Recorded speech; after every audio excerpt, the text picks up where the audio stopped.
Hello dear, अगला हमारा आकलन 7 है। कक्षा 6-7 पर्व गणित कार्य पुस्तिका का। इसमें देखो अभी निम्नलिखित में से 15 का गुणज है। ऐसी संख्या बतानी है आपको जिसमें 15 का भाग जाता हो। जैसे ये 30 में जाता है तो ये क्या है, 15 का एक गुणज है। निम्नलिखित में से 12 का कोई गुणनखंड बताना है। 12 के अगर आप गुणनखंड करोगे तो क्या गुणनखंड बनते हैं? अभी एक तो बनता है 2 गुना में 6, फिर बनेगा 3 गुना में 4। तो इसमें देख लो कोई भी संख्या है तो इसमें क्या भी 4 आया हुआ है। 2 छिक्के 12 होते हैं, 4 तिया भी 12 होते हैं, तो ये गुणनखंड है इसके। तो 4 आया हुआ है तो ये एक गुणनखंड है 12 का। ये 4 अंक इसके गुणनखंड बन जाते हैं।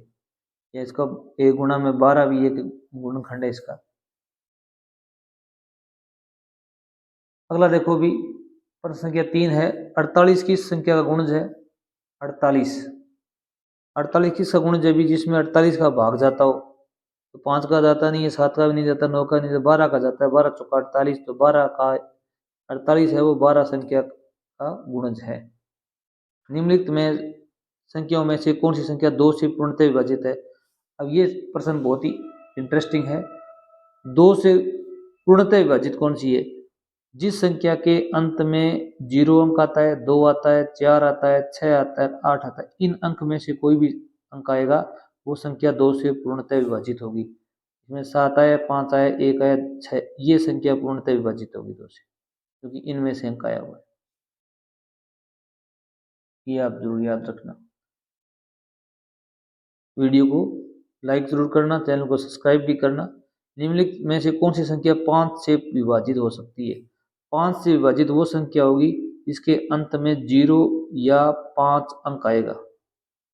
याद रखना, जिस संख्या के अंत में 0 और 5 है वो 5 से पूर्णतः विभाजित होगी। अब देखो 54 में 4 आया हुआ है, विभाजित नहीं है। 60 में 0 आया तो ये विभाजित है, फिर गोला लगा दो आप। 75 में 5 आया हुआ है तो ये विभाजित है 5 से। 115 भी विभाजित है। 91 नहीं है। 85, ये 785 भी है। 41 नहीं है। 555 भी 5 से विभाजित है। 490 भी विभाजित है। इनमें आप भाग दे के देखोगे ये पूर्णतः विभाजित है। प्रश्न संख्या 6 क्या दिया हुआ है? अभी दी गई संख्याओं के गुणज और गुणनखंड लिखने। गुणज लिखने प्रथम 5, कितने लिखने? अभी प्रथम 5। जैसे 32 का कितना होता है? अभी 32 की जो टेबल है वो लिखनी है आपको। पहले 32 का क्या लिखो तो 64 लिखोगे। उसके बाद कितना लिखोगे? 96 लिखोगे। उसके बाद में कितना लिखोगे? भी 128। इसके बाद में 160 और एक और लिख दो इसके बाद में 192। ये 5 हो गए। प्रथम 5 लिखने तो यहाँ 32 से भी स्टार्ट कर सकते हो आप, तो यहाँ 160 तक लिख सकते हो। 32 भी होता है, 64 भी होता है, 96 भी होता है, 128 भी होता है, 160 भी होता है। 6 पूछते तो 192 तक लिखते।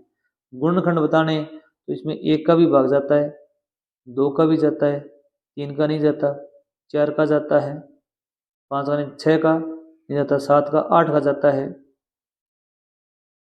9 का नहीं जाता, 10 का नहीं, 11, 12, 13, 14, 15, 16 का जाता है और 32 का जाता है। ये हो जाएंगे इसके गुणनखंड है इसके। ठीक है।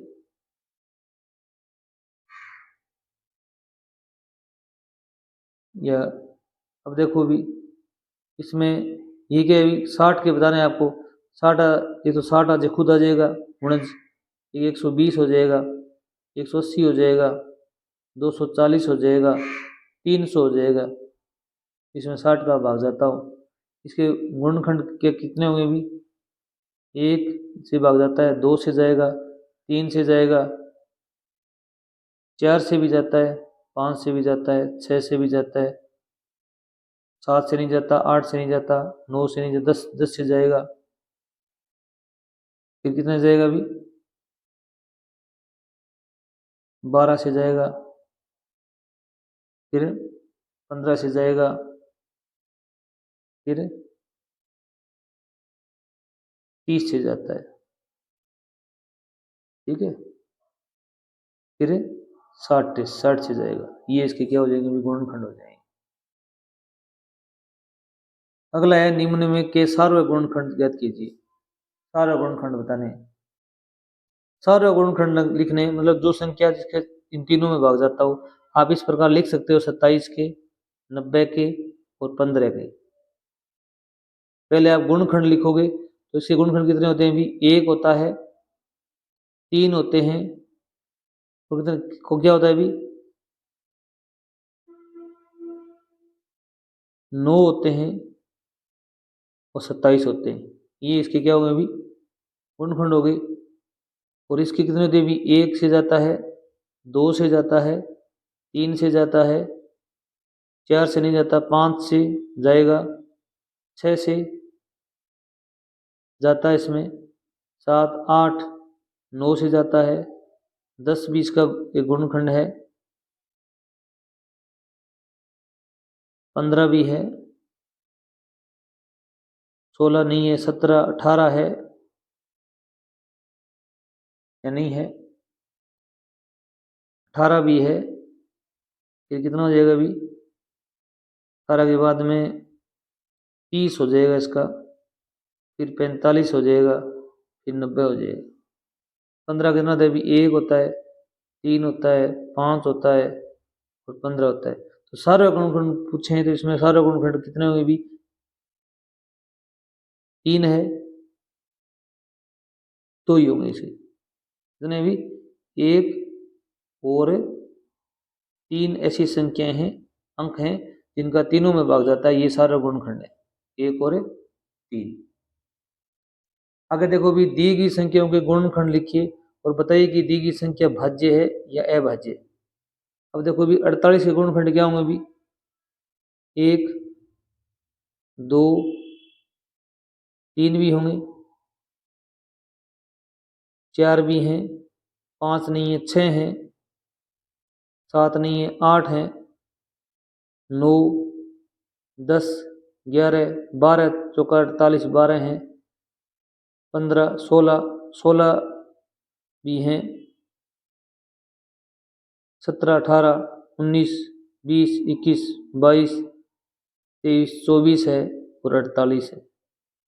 48 भाज्य है, भाज्य, ये भाज्य संख्या है, यह भी भाज्य संख्या है क्योंकि इसमें से एक से अधिक संख्याओं से भाग जाता है। 35 में देखो भी 1 है, 5 है, 7 है और 35 है, ये भी क्या भी भाज्य है। वह संख्या जिसमें एक और स्वयं के अलावा भाग जाता हो वो क्या होती है भी, भाज्य होती है। इसमें एक का भी जाता है, स्वयं का भी जाता है, इन दो का और जाता है तो भाज्य है, क्या भी भाज्य है। 63 में गुणनखंड कितने होंगे भी, 1, 3 होंगे, 4, 5, 6, 7, 7 के होते हैं, 9, 7, 63, 9 होते हैं। ये देखो कितने होते हैं भी, 11 का नहीं, 12, 13, 14, 15, 16, 21 हो गई, फिर 63 खुद हो गई, ये क्या भी भाज्य है। 57 में भी 1 का जाता है, क्या 1 का जाता है और 3 का जाता है, 19 का जाता है और 57 का जाता है, ये भी क्या भी भाज्य है। Thanks for watching video.